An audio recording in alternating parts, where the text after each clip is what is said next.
Praise the Lord, जय मसीह। कैसे हैं? आशा करती हूँ ठीक है, आप लोग परमेश्वर में बढ़े। आइए आज की शिक्षा को मांगो तो पाओगे। एक्चुअल में ये बहुत ही पुरानी शिक्षा और आप लोगों ने पढ़ा होगा, देखा भी होगा, है ना। मसीह समाज आप लोगों ने देखा होगा, पढ़ा भी होगा और आप लोग सोच भी होंगे। कई लोगों को हो सकता है ऐसा भी हो कि मांगो तो पाओगे, क्या मांगना है, क्या मांगना है ना। बहुत साल पहले मैं भी ऐसे ही सोचती थी कि आखिर में क्या मांगना है, फ्रिज मांगना है, एसी मांगना है, कूलर मांगना है, क्या मांगना है। क्योंकि ये वचन एक्चुअल में क्या है ना कि जब तक आपको पवित्र आत्मा ना बताए आप कुछ नहीं समझ सकते। इस वचन में ऐसे ही लिखा है। तो हमें पवित्र आत्मा जब समझाएंगे तभी हम इन बातों को समझ सकते हैं, उससे पहले हम नहीं समझ सकते। क्योंकि ये आत्मा से लिखा गया है। ठीक है, तो चलिए सबसे पहले मैं एक छोटी सी प्रार्थना कर देती हूँ। धन्यवाद पिता पवित्र महान परमेश्वर, मैं प्रार्थना करती हूँ सारे मसीह लोगों के लिए जिन तक ये वचन पहुंचा है। आज प्रभु इस अद्भुत भेदों को खोल के रख दे प्रभु जी, समझ बुद्धि ज्ञान आप दे परमेश्वर। धन्यवाद प्रभु, आपके लोग गो का इसी समय बुद्धि को परमेश्वर खोल दे। धन्यवाद, आमीन आमीन Lord Jesus, thank you father. ठीक है, तो देखिए ये बाइबल स्टडी का बहुत ही है ना महत्वपूर्ण ये बात है कि हमें क्या मांगना चाहिए एक्चुअल में, है ना। हमें क्या मांगना है प्रभु से। तो देखिए सबसे पहले तो इस वचन में लिखा है, मत्ती अध्याय 7 उसकी 7 आयत में लिखा है, मांगो तो तुम्हें दिया जाएगा। अब मांगो तो तुम्हें दिया जाएगा, तो अब हम क्या मांगे। बहुत सारे लोग ऐसा सोचते हैं और मांगने भी लगते हैं कि प्रभु मुझे धन दे दे, प्रभु मुझे दौलत दे दे, प्रभु परमेश्वर मेरे पास एक कार आ जाए, प्रभु मेरे पास एक बंगला आ जाए। बहुत सारे ऐसे लोग जो अभी शिक्षा से भटक गए हैं, जो जैसे कि अब हम देख रहे हैं पंजाब में ही नहीं बहुत पूरे संसार में ये चीज हो गया है कि लोग पाना चाह रहे। क्या पाना चाह रहे एक्चुअल में इस वचन में क्या बताया जा रहा है, क्या मांगा जा रहा है इसमें। हमें क्या मांगना है प्रभु से, हमें क्या मांगना है पवित्र आत्मा से। धन दौलत हमें, अगर आप मांग रहे कि प्रभु मुझे धन दौलत दे, मुझे करोड़पति बना दे, अमीर बना दे, तो एक वचन मैं आपको सबसे पहले बता दूं इस शिक्षा को बहुत ही, ये तो अभी मैं बेस बना रही हूँ, ये तो मैंने अभी शुरुआत किया है। अंत तक बने रहिएगा, आपको कोई ना कोई इनमें से बात आपके दिल में लग जाएगी कि हाँ ये बात मेरे लिए है। सारी बात हो सकता है आपके लिए ना हो, इनमें से कोई बात आपके लिए हो। ठीक है, तो ध्यान से सुनेगा। अब धन की अगर बात करें तो लिखा है, अपने लिए पृथ्वी पर धन इकट्ठा ना करो जहां कीड़ा और काई बिगाड़ते हैं। तो हमें यहाँ पे बहुत धन इकट्ठा नहीं करना है, क्योंकि लिखा है जहां तेरा धन है वहां तेरा मन है। बाइबल हमें ऐसा बताती है, वचन में लिखा है। तो जहां धन होता है वहां हमारा मन भी लग जाता है ना। तो देखिए अब आइए हमें मांगना क्या है। हम सुलेमान की पुस्तक से देखते हैं, पहला राजा 3:9-14 में हम देखते हैं। ठीक है, कि प्रभु हमें क्या मांगने के लिए बोल रहे हैं। देखिए लिखा है, पहला राजा 3:5 से मैं पढ़ने जा रही हूँ। ठीक है, ध्यान से सुनिएगा। लिखा है, जब सुलेमान प्रार्थना करने गया, तो मैं 5 से इसलिए पढ़ी हूँ। लिखा है, गिबोन में यहोवा ने रात को स्वप्न के द्वारा सुलेमान को दर्शन देकर कहा, जो कुछ तू चाहे कि मैं तुझे दूँ वो मांग। तो परमेश्वर ने राजा सुलेमान से बोला, तुझे जो कुछ चाहता है तू मांग। तो अब यहाँ पे बताया जा रहा है कि राजा सुलेमान ने क्या मांगा, जिनका नाम इसमें हम जान सकते हैं कि इसके अकॉर्डिंग हम मांग सकते हैं कि प्रभु हमें क्या चाहिए। आपके जीवन में कुछ बात की कमी है, इस वचन के द्वारा आपको हो सकता है आज बहुत लोगों को बहुत सारी चीजों को जरूरत हो। तो लिखा है सुलेमान ने, है ना। तो सुलेमान ने जो है, जब परमेश्वर ने बोला जो मांगना है मांग, तो सुलेमान ने बोला, तूने मेरे पिता को सब कुछ दिया है। इसमें जब आप पढ़ते हैं तो उसमें लिखा है सब कुछ तूने दिया है। अब यहाँ पे मैं 9 ऐसे पढ़ूंगी, तो राजा सुलेमान ने क्या मांगा और परमेश्वर क्यों प्रसन्न हो गए। तो लिखा है, तू अपने दास को अपनी प्रजा का न्याय करने के लिए समझ की ऐसी शक्ति दे कि मैं भले बुरे को परख सकूं, क्योंकि कौन ऐसा। तो जब उससे पहले हम पढ़ेंगे तो लिखा है, देखो 6 से मैं पढ़ के सुनाती हूँ। सुलेमान ने कहा, तू अपने दास मेरे पिता दाऊद पर बड़ी करुणा करता रहा है, क्योंकि वह अपने को तेरे सम्मुख जानकर तेरे साथ सच्चाई और धर्म और मन की सिधाई से, मन की सिधाई, जो सीधे मन के होते हैं, चकड़ चालूपन ये सब नहीं होता है। जो परमेश्वर की उपस्थिति में चलते हैं, जो परमेश्वर की बातों में चलते हैं, वो चकड़ वकड़ नहीं होते, वो ऐसा नहीं छल कर रहे हो, चकड़ नहीं, मन की सिधाई। यहाँ मन की सिधाई के बारे में बात हो रही है। फिर लिखा है सिधाई से चलता रहा है, और तूने यहाँ तक उस पर करुणा की थी कि उसे उसकी गद्दी पर विराजने वाला एक पुत्र दिया है, जैसा कि आज वर्तमान में है। और अब हे मेरे परमेश्वर यहोवा, तूने अपने दास को मेरे पिता दाऊद के स्थान पर राजा किया है, परंतु मैं छोटा लड़का सा हूँ, जो भीतर बाहर आना जाना नहीं जानता। फिर तेरा दास तेरी चुनी हुई प्रजा के बहुत से लोगों के मध्य में है, जिनकी गिनती बहुत ताकत के मारे नहीं हो सकती, क्योंकि राजा दाऊद को परमेश्वर ने इतने लोगों को दिया था, इतने लोगों पे राजा बनाया था, वो गिनती नहीं हो सकती थी, लेकिन राजा दाऊद ने गिनती करवा ली थी। ठीक है, ये पाप किया था क्योंकि परमेश्वर ने मना किया। तो चलिए ठीक है, 9 पे हम देखते हैं। लिखा है, तूने अपने दास को अपनी प्रजा का न्याय करने के लिए समझ की ऐसी शक्ति दे। देखिए, इसको जब हम देख रहे समझ की ऐसी शक्ति दे, तो इसका मतलब राजा सुलेमान के पास बुद्धि नहीं थी, बुद्धि की कमी थी, उसे समझ में नहीं आ रहा होगा कि कैसे। इस बात से हम ये अंदाजा लगा सकते हैं तब ही उसने ये बात मांगी, क्योंकि वो देख रहा होगा कि कैसे परमेश्वर में वो कर नहीं पा रहा होगा। ठीक है, प्रजा को नहीं देख पा रहा होगा, उसके पास समझ नहीं होगी कि कैसे देखूं, कैसे, वो हड़बड़ा रहा होगा, डर रहा होगा, बहुत सारी बातें उसके मन में ऐसे चला होगा। बट यहाँ पे ऐसा नहीं लिखा है। ठीक है, यहाँ हम अंदाजा लगा रहे। चलिए, ऐसी शक्ति दे कि मैं भले को परख सकूं, क्योंकि कौन ऐसा है कि तेरी इतनी बड़ी प्रजा का न्याय कर सके। ठीक है, इस बात से उसने राजा सुलेमान ने प्रभु से क्या मांगा? बुद्धि और समझ मांगा। ठीक है, क्योंकि प्रभु की इतनी बड़ी प्रजा थी, उसका कौन न्याय कर सकता है? क्योंकि नॉर्मल लोग तो इतनी बड़ी प्रजा को नहीं संभाल सकते, उसके लिए तो बहुत ही पावरफुल परमेश्वर का स्वर्गीय ज्ञान, स्वर्गीय बुद्धि होनी चाहिए, तब ही इतनी बड़ा काम कर सकते, अदरवाइज नहीं कर सकते। संसारिक बुद्धि नहीं कर पाएगी, संसारिक बुद्धि तो कर ही नहीं सकती। वचन में ऐसा बता रहा है हमें। तो देखो फिर क्या लिखा है, न्याय कर सके। इस बात से प्रभु प्रसन्न हुआ कि सुलेमान ने ऐसा वरदान मांगा है। तब परमेश्वर ने उससे कहा, इसलिए कि तूने यह वरदान मांगा है, और ना तो दीर्घ आयु और ना धन, ना अपने शत्रु का नाश मांगा है, परंतु समझने के लिए विवेक का वरदान मांगा है।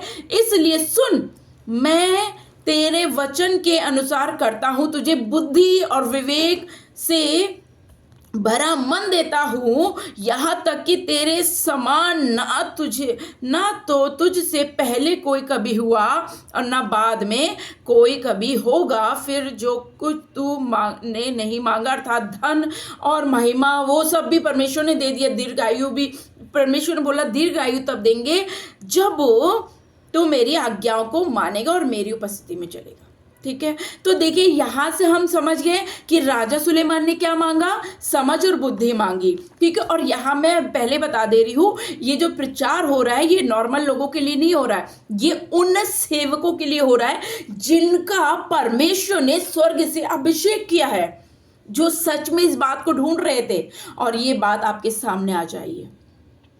शायद हो सकता है आपसे परमेश्वर ने बहुत बड़े बड़े कुछ प्रॉमिसेस किया हो और आप उस बात को समझ नहीं पा रहे हो। तो इन वचनों के द्वारा तो अब आपके पास क्या कमी घटी है ये आप जानते हैं, है ना। हो सकता है आपके पास धन की कमी हो, तो प्रभु ने कुछ ऐसा काम आपको दिया हो जिसके लिए धन की जरूरत हो, तो प्रभु से आप बुद्धि मांगो, समझ मांगो। तो हमें क्या मांगना है? ये नहीं मांगना है कि वीजा हो जाए, ये हो जाए, वो हो जाए।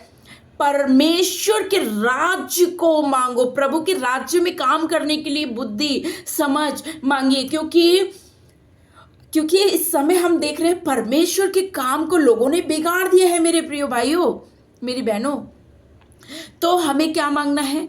धन इकट्ठा नहीं करना है, ठीक है? क्योंकि पौलुस ने बोला, पतरस ने बोला, ना कम दे ना ज़्यादा दे, ठीक है? अब हम देखते हैं, ढूंढो तो तुम्हें दिया जाएगा, ठीक है? ढूंढो तो तुम पाओगे, खटखटाओ तो तुम्हारे लिए खोला जाएगा, क्योंकि जो कोई मांगता है उसे मिलता है, और जो ढूंढता है वह पाता है, और जो खटखटाता है उसके लिए खोला जाएगा, ठीक है? अब यहाँ खटखटाना किसको बोल रहे हैं? आइए नीति वचन को पढ़ते हैं।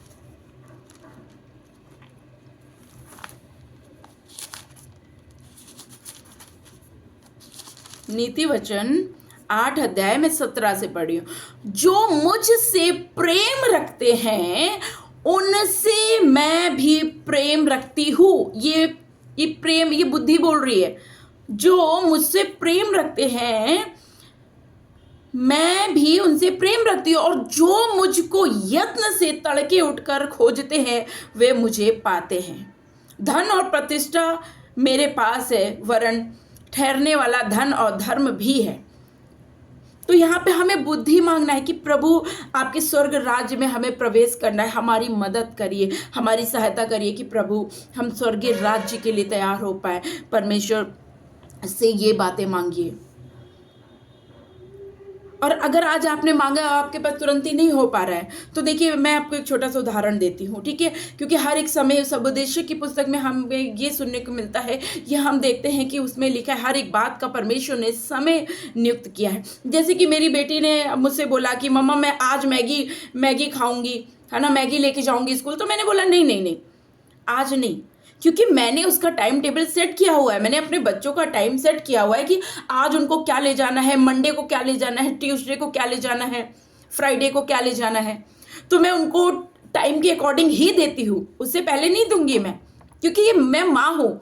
मैं डिसाइड करूँगी कि मेरे बच्चों को क्या अच्छा लगेगा, क्या उनकी सेहत के लिए अच्छा है।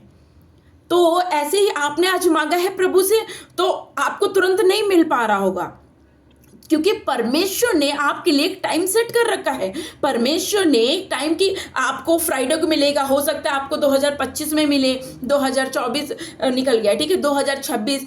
परमेश्वर ने आपके लिए भी इसी तरीके से टाइम को सेट किया हुआ है। तो आपको इंतजार करना पड़ेगा, आपको वेट करना पड़ेगा, क्योंकि लिखा है मांगो तो मिलेगा, ढूंढो तो तुम पाओगे। यदि आपके पास बुद्धि की कमी है तो आप ढूंढो कि प्रभु मुझे बुद्धि दीजिए, मुझे अपनी बुद्धि, स्वर्गीय बुद्धि से भरिए। प्रभु आपको देंगे, क्योंकि प्रभु का वचन सच्चा है। प्रभु मनुष्य नहीं है कि आपको इस वचन में बोल दिया और निकल लिया, ऐसा नहीं है। परमेश्वर है, वो आपको बोला है तो निश्चय मिलेगा, लेकिन आपको भी उसे ढूंढना पड़ेगा, ठीक है? उनके लिए यत्न करना पड़ेगा, मांगना पड़ेगा, समर्पण करना पड़ेगा। संसारिक अभिलाषा, संसारिक खुशबू जो आपको खींच रही है अपने आप, उसको आपको ब्रेक करना होगा अपने जीवन से, तब आपको मिलेगा। क्योंकि वचन में लिखा है सुलेमान ने मांगा, उसने क्या मांगा? वो चाहता तो मांग सकता था कि प्रभु मुझे एक और वो दे दे, ये दे दे, लेकिन ऑलरेडी उसके पिता के द्वारा परमेश्वर ने काम कर दी, तो उसे देखना था खाली, और उसने समझ बुद्धि मांगी, और परमेश्वर लिखा है परमेश्वर ने उसे दिया, क्योंकि उसने परमेश्वर के राज्य को बढ़ाने के लिए मांगा। तो क्या आज आप और हम प्रभु के राज्य को बढ़ाने के लिए मांग रहे हैं, या अपनी बढ़ोतरी चाह रहे हैं? अगर आप प्रभु के राज्य के लिए भूखे प्यासे होंगे ना, तो परमेश्वर आपके लिए ऑलरेडी कर देंगे, क्योंकि उसमें लिखा है राजा सुलेमान को धन प्रतिष्ठा तो बाद में मिली गई, तो उसने क्या मांगा? बुद्धि मांगा, समझ मांगा। और इसमें भी लिखा है बुद्धि को नीति वचन 8:17 में लिखा हुआ है, अगर हम मांगेंगे तो हम पाएंगे। तड़के मतलब क्या? आत्मा में जगना है, हमें सोना नहीं है। तो मैं आपको बता देना चाहती हूँ कि मैंने अपने बच्चों के लिए टाइम टेबल सेट किया हुआ है। मुझे मालूम है कि उनको कब क्या देना है। मुझसे बेहतर कोई दूसरी माँ नहीं जान पाएगी, आपसे बेहतर कोई और पिता नहीं जान पाएगा, परमेश्वर से बेहतर और कोई पिता आपको नहीं जान पाएगा, क्योंकि आपको, हर एक मनुष्य जाति को किसने बनाया? परमेश्वर ने। यशायाह 66 जब हम पढ़ते हैं तो हम इस बात को देखते हैं। आइए पढ़ के सुनाई देती हूँ आपको ना मैं। देखो लिखा है, यहोवा यो कहता है, आकाश मेरा सिंहासन और पृथ्वी मेरे चरणों की चौकी है। तुम मेरे लिए कैसा भवन बनाओगे और मेरे विश्राम का कौन सा स्थान है? ये जितना भी संसार दिख रहा, हो सकता है आज आप कोई सेवक मुझे देख रहा हो, या आपके लिए परमेश्वर ने कुछ कॉलिंग रखी हो, आप मुझे देख रहे हो और आप ये सोच रहे हो प्रभु मुझे भवन बनाना, ना मेरे पास पैसा है ना मेरे पास कुछ है। तो प्रभु का ही ये संसार है, प्रभु जिस समय चाहे आपको उठा के दे देगा। क्या कोई रोक लेगा उसे? इजराइलियों को जो परमेश्वर ने बोला प्रभु ने दे दिया, क्या कोई रोक पाया? ये सब प्रभु का है। तो इसमें लिखा है, बट अशुद्ध काम करने वाले को दंड मिलेगा। जो मूर्ति पूजा करते हैं, जो परमेश्वर के पैसे को मिसयूज करते हैं, घिनौनी चीजों में लगाते हैं, बलियों को चढ़ाते हैं, इन सब का भी न्याय किया जाएगा। बाइबल हमें यही बताती है। तो जितने भी मसीह लोग हैं, अगर आपको प्रभु आज आशीष दे रहा है तो उसका मिसयूज ना करें, उसको सही तरीके से परमेश्वर के चरणों में रखें। और परमेश्वर की दृष्टि जो है ना उन लोगों पे लगी रहती है जो दीन और मन के खेदित मन के होते हैं, जो प्रभु का वचन सुनकर थरथराते हैं कि प्रभु ने आज इस बेटी के द्वारा, ये बेटे के द्वारा, उस ऐसे पास्टर के द्वारा जो सच में परमेश्वर से डरते हो, कांपते हो, बताया है। तो आप सच में उस बात पे विश्वास करते नहीं? ये प्रभु की ओर से, मनुष्य पे विश्वास नहीं करना है, परमेश्वर के वचन पे विश्वास करना है हमें, क्योंकि प्रभु का वचन सच्चा है। जो कि आज मसीह समाज क्या मांग रहा है, जिस तरह के कि आज हालात हो रखे हैं मसीह समाज के, वो तो बिगड़ गए हैं, बिगड़े हुए औलाद बन गए हैं। तो क्या करना चाहिए? प्रभु से क्षमा मांगना चाहिए और प्रभु से ये मांगना चाहिए कि प्रभु हमें समझ दे कि हम सही अगुए को पहचान सके, हम सही सेवक को पहचान सके जिसे तूने नियुक्त किया है, परमेश्वर जो आपकी ओर से है। अब आप एक बात बताइए कि जैसे कि लिखा है प्रकाशित वाक्य में 22:14 में कि जो कोई अपने वस्त्र धो लेगा वही स्वर्ग राज्य में। अब यहाँ पे बहुत सारे लोगों को ये कंफ्यूजन है कि वस्त्र क्या है। देखिए, वस्त्र हमारा जीवन दर्शाता है, वस्त्र हमारे जीवन को, क्योंकि कोई भी अशुद्ध चीज आप नहीं जा सकती स्वर्ग राज्य में। वो पवित्र जगह है, वो पवित्र जगह है। तो आज मसीह समाज को क्या करने की जरूरत है? पश्चाताप करने की जरूरत है। प्रभु के सामने घुटने टेक के पश्चाताप करिए। प्रभु क्षमा करने वाला प्रभु है, वो दयालु है, दया से भरा हुआ करुणा निधान है। हालेलुया, प्रभु की महिमा। तो इस बात को हमने देखा। तो प्रभु से आप जो मांगोगे वो प्रभु देंगे। परमेश्वर है, वो तो आपको दे ही देंगे। लेकिन कुछ चीजें ऐसी है प्रभु नहीं देते हैं, क्योंकि प्रभु को पता है आपके लिए। अगर आप, उदाहरण चलो देती हूँ, ठीक है। मेरे बच्चे हैं, उन्होंने मुझसे बोला कि मम्मा मुझे मेरे लिए मीठा बना दीजिए कुछ। तो मैं बनाऊंगी उनके लिए मीठा। मैं उनको मिर्चा नहीं दे दूंगी चूसने के लिए, लो बेटा एक एक मिर्चा चूस लो, नहीं दूंगी, क्योंकि मैं माँ हूँ, मुझे दुख होगा। बच्चे छोटे हैं, मुझे पता है बच्चे छोटे हैं मेरे, वो मिर्चा नहीं खा सकते, उनकी जुबान में दर्द होगा, उनको तकलीफ होगी। फिर प्रॉब्लम किसको होगी? माँ को होगी ना, मुझे ही होगी। ठीक इसी तरीके से बहुत सारे मसीह प्रभु से मांगते मांगते मांगते और जब नहीं मिलता है तो वो क्या करते हैं? छोड़ छाड़ के बैठ जाते हैं कि शायद ये जगह राइट नहीं है, मुझे और कुछ करना चाहिए। और ऐसा गोरखपुर में मैंने देखा, गोरखपुर में देखा। अगर जो कोई प्रभु से प्रेम करता है, सच में अगर जो प्रभु से प्रेम करता है, वो परमेश्वर के पीछे पीछे चलेगा।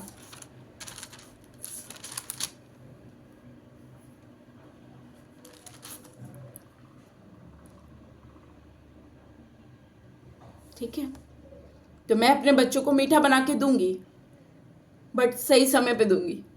ऐसे नहीं कि जैसे उन्होंने बोला मामा मीठा खाना है, दे दो, तुरंत ही नहीं बना दूंगी। मैं अपने काम को पहले निपटाऊंगी, फिर मुझे मालूम है उनको कौन से समय पे देना है। ठीक है, तो ठीक इसी तरीके से देखिए, एक माँ अपने बच्चे के लिए अच्छा सोचती है। ठीक है, मैं एक माँ हूँ ना, मेरे 3 बच्चे हैं, तो मुझे मालूम है अपने बच्चों को मुझे कैसे पालना है। और परमेश्वर की अगर मुझ में सामर्थ्य ना हो तो शायद मैं अपने बच्चों को ख्याल नहीं रख सकती हूँ, है ना। मैं अपने बच्चों को ख्याल नहीं रख सकती हूँ अगर मेरे पास परमेश्वर की स्वर्गीय बुद्धि ना हुई तो।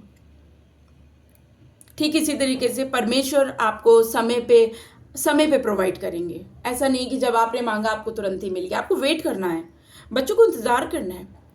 अभी मेरे बच्चे छोटे हैं, अभी वो छोटे हैं, UKG 3rd 4th के बच्चे हैं। अब वो मेरे से बोले मम्मा मुझे आईफोन ला के दे दो, तो अभी उनको ज़रूरत नहीं है, क्योंकि उनको पढ़ाने के लिए मैं हूँ, मैं पढ़ा सकती हूँ। अभी उनको फोन की ज़रूरत नहीं है, क्योंकि वो अभी छोटे, उनकी वो उम्र नहीं है। ऐसे बहुत सारे मसीह विश्वासी हैं कि आप अभी मांग रहे हो, अभी दीजिए, परमेश्वर मुझे दीजिए, क्यों नहीं दे रहे, ये वो नहीं। बहुत सारे लोग आपसे बोलते प्रभु है, पिता है, मांगो मांगो मांगो। संसारिक पिता भी तुरंत नहीं करता है, उस समय पे करता है। डाका डाल के थोड़ी ना कर देगा आपके लिए। ठीक है, ऐसे ही परमेश्वर है। आपका समय, अभी आप 15 साल के हैं, आपके ट्रेनिंग पीरियड हो सकता है। जब वो समय आएगा तो प्रभु वो भी आपको देंगे। लेकिन अब बच्चे छोटे ही हैं। अभी हम लोग देखिए, जो मसीह हैं, जो मसीहत में छोटे हैं, जिनको अभी वचन का ज्ञान नहीं, वचन का कुछ भी ABCD नहीं पता है, आपको वचन में बढ़ना है, आपको पवित्र आत्मा में बढ़ना है, आपको आत्मिक आंखों के लिए प्रार्थना करनी है। संसारिक बातों से आपको कट लेना है, थोड़ा दूर रहना है, क्योंकि संसार की वस्तुएं नष्ट हो जाएंगी। वचन हमें ऐसा बताता है। आप समझ रहे हैं बात को? तो और ये बात प्रभु ने बोला जैसे कि मेरी प्रजा के पास ज्ञान ना होने के कारण नष्ट हो रही है। अभी इस किस ज्ञान के बारे में हो रही है ये बात? इस स्वर्गीय ज्ञान के, वचन के ज्ञान के बारे में हो रही है। अगर आपको वचन नहीं पढ़ोगे, वचन के बारे में नहीं पता होगा, तो नष्ट हो रही है। ये कौन सी बहुत सारे, क्योंकि अगर आप प्रभु के वचन को नहीं पढ़ोगे तो यही ज्ञान है, यही वचन है। प्रभु के वचन से ही हमको हर दिन जीना है। एक मसीह जीवन जो जीना है, वो एक हमें वचन के अनुसार जीना है। वचन में जैसा लिखा है हमें वैसा जीवन जीना है। आप खुद से नहीं कर सकते, लेकिन आपको परमेश्वर की सामर्थ मांगना है। क्योंकि याद रखिएगा इस बात, कोई भी सदैव इस संसार में नहीं रहेगा। एक ना एक दिन हमें इस संसार को छोड़ के जाना है।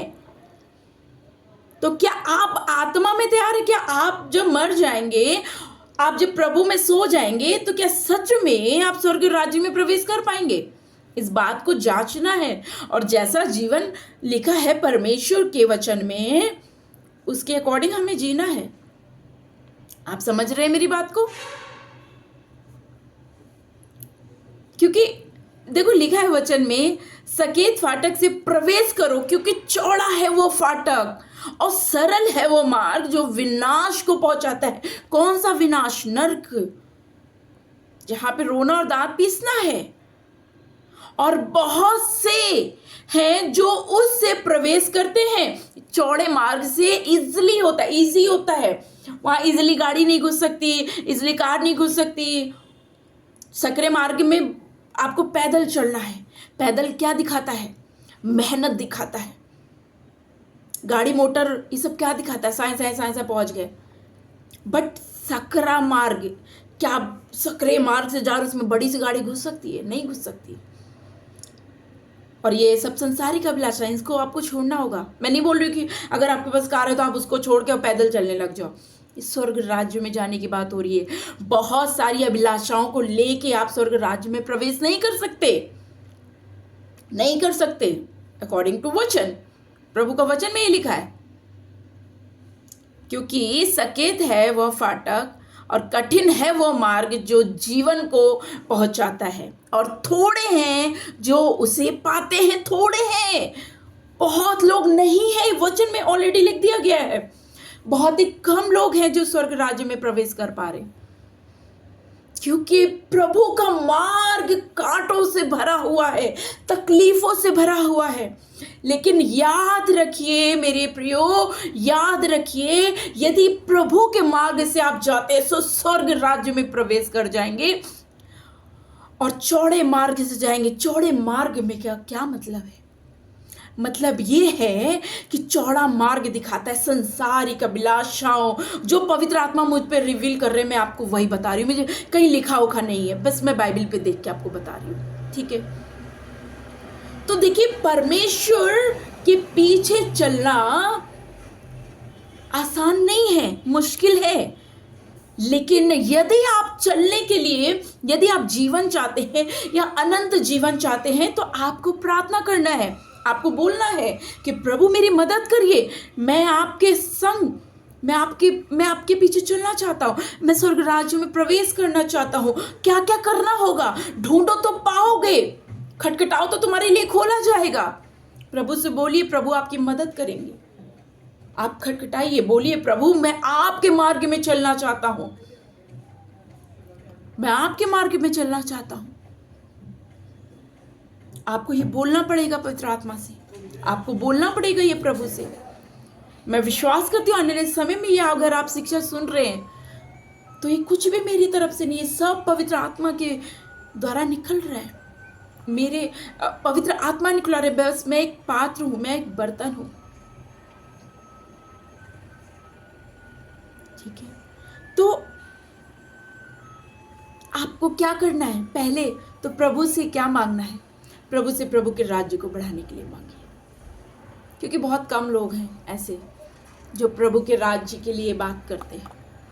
लोग अपने लिए करते हैं कि अपने लिए सब कुछ करते हैं, बट यहाँ पे परमेश्वर के लिए कौन है भूखा? कौन भूखा पैसा हो रहा है? नहीं हो रहे हैं। जैसे कि आज हम देख रहे हैं, मसीह समाज बंधुआई में चला गया। क्या बंधुआई की मतलब? ऐसा नहीं है कि रस्सी से बांध के उनको जेल खाने में, आत्मा को बंधुआई में चली गई है। आत्मा को शैतान ने बंधुआई में ले लिया है। अंधकार की सत्ता उन पे राज्य कर रही है, क्योंकि पवित्र आत्मा के कार्य तो सारे सच्चे हैं, पवित्र आत्मा के कार्य तो सारे सीधे साधे हैं, सारे साफ साफ हैं। बट जो दुष्ट आत्मा के, जो शैतान के काम है, सारे घृणित हैं।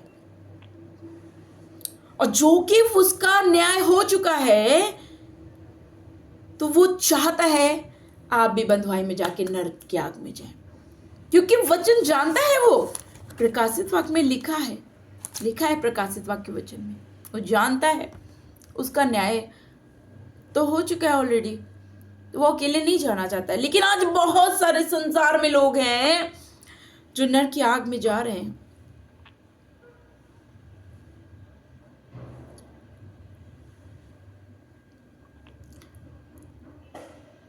ठीक है, तो 7 और 8 और 9 से मैंने आपसे बात किया, मुझे परमेश्वर ने अगुवाई किया।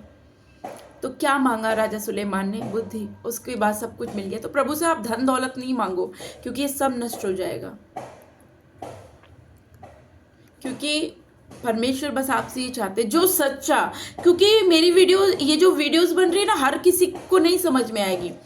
आत्मा की बातें हैं, आत्मिक लोग ही समझ सकते हैं, जो कि मेरे संग आने वाले समय में जुड़ रहे हैं। ठीक है, तो क्या मांगना है आपको? परमेश्वर से परमेश्वर के राज्य को मांगना है। ठीक है, परमेश्वर के राज्य को बढ़ाने के लिए मांगना है। हाँ, हमारे लिए धन, स्वर्ग में हमारे लिए धन इकट्ठा करना। अब स्वर्ग में धन कैसे इकट्ठा होगा? अच्छे काम करिए, प्रभु के वचन को मानिए, प्रभु के जैसा परमेश्वर लोगों से प्रेम करते थे आप भी करो, लोगों को क्षमा करो, लोगों को क्षमा करो। जो प्रभु बोले बस वही करो, किसी मनुष्य को खुश करने की जरूरत नहीं है। प्रभु ने बोला उससे बात नहीं करना है, दैट मीन्स कि नहीं करना है। प्रभु ने बोला ये करना है कि करना है। प्रभु ने बोला आज उपवास करना है तो करना है। यही तो आज्ञाकारिता है कि प्रभु के वचन पे चलना आसान नहीं है। प्रभु का मार्ग कांटों का सेज है, लेकिन यदि हम पे सुपर नेचुरल स्वर्गीय पावर होगी तो हम उसमें से चल सकते हैं, क्योंकि हम नहीं चलेंगे, हमें पवित्र आत्मा चलाएंगे। तो बुद्धि और ज्ञान मांगो तो तुम्हें दिया जाएगा। इस मांग की बात हो रही है। ये मत मांगो कि प्रभु हमें 10-12 जमीनें दे दीजिए, प्रभु हमें करोड़पति बना दीजिए, प्रभु मुझे प्लेन में बैठा दीजिए, प्रभु मुझे अमेरिका घूमना है घुमा दीजिए। ये सब नॉर्मल लोग मांगते हैं। ठीक है, जो राज्य के लिए चुने जाते हैं, जो बड़े काम के लिए चुने जाते हैं, वो उनको इन सब चीज़ों से मतलब नहीं होती है। वो अपने मालिक के काम को पूरा करना चाहते हैं कि मालिक ने क्या बोला है। हमारा मालिक कौन है? हमारा मालिक तो परमेश्वर है, यीशु मसीह है। उसने क्या आपको काम दिया है, तो वो जो काम दिया है अगर आप नहीं कर पा रहे तो आप मांगो, तो प्रभु देंगे। प्रभु के राज्य को बदलने की बात है, ठीक है। तो पश्चाताप करके जीवन बिताइए, प्रभु के भय में चलिए थरथराते हुए, क्योंकि जो गलत काम कर रहा है उसका भी न्याय होगा, और जो पवित्रता से, धार्मिकता से और प्रभु के वचन में चल रहा है उसको भी प्रतिफल मिलेगा, स्वर्ग राज्य में जगह मिलेगी, ठीक है। प्रभु आपको आशीष दे, और मैं विश्वास करती हूँ कि आपको जरूर ये बात समझ में आई होगी। और पवित्र आत्मा में प्रार्थना करती हूँ आपसे कि जो ये वचन आपने बोला है प्रभु, जिनके लिए है उनके मनों में, उनके जीवनों में दिखने लग जाए, उनके मनों में बैठ जाए प्रभु। खून की जैसी दौड़ान होती है उसी तरीके से प्रभु ये वचन भी दौड़ने लग जाए उनके रगों में प्रभु। पवित्र आत्मा, आपका खून, आपका परमेश्वर, आपका लहू बहने लग जाए प्रभु। सत्य मार्ग जीवन परमेश्वर है, ठीक है।